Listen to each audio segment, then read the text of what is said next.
you end up making it to NXT a little bit down the road for a little bit of time. That doesn't work out. You have said that when the pandemic happened, you thought your career kind of might be at an endpoint. Sure. And then you'd kind of done everything else. Then another NXT opportunity came along. Were you wary of jumping back in, considering how the first time went around, or did you feel like this time going at NXT might be different? Well, yes and no. And so that's the reason I actually had the opportunity to come back in 2016, 2017, and 2018. And I turned them down because where I was working at the time was paying me double or triple the money, although I'd reached the ceiling there. Mm-hmm. So it would have,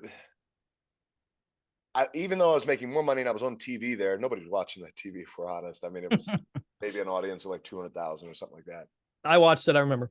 But at the same time, it was like, if I go back to WWE, all that was being promised to me is that I'd be going to the PC and I'd be making less money. And I'm like, look, I've been broke for a long time and I'm actually making good money for the first time ever. So like, I'm going to hang here and just make this money for a couple of years. And I don't know that I'm ready to go back into that system with like nothing really set up, where I'm already on TV making a name for myself and making money. And so for 3 years, it was just like, hey guys, I'm going to stay here. I'm going to stay here. I'm going to stay here.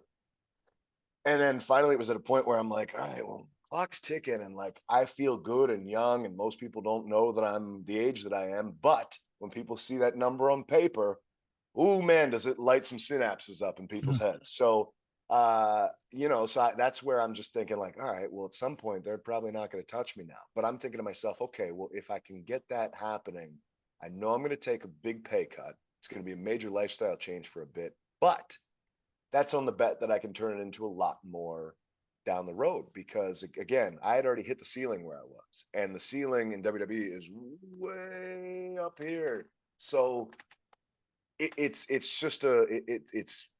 betting on myself, believing that I can turn it into something. And my whole thing was like, look, I can get in there, and if in 3 months I'm not getting over, send me home. And they're like, well, we'll give you 6. And I'm like, I won't need it. and again, saying that, is that hubris? Is that crazy? Is that some sort of arrogance? I don't know. But for me, it's just a level of experience that I know that I've had going from different company to different company to different company, and knowing that I can get absolute value out of a reaction. So whether it's positive, negative, whatever, I know that I can go out there and make somebody make some noise.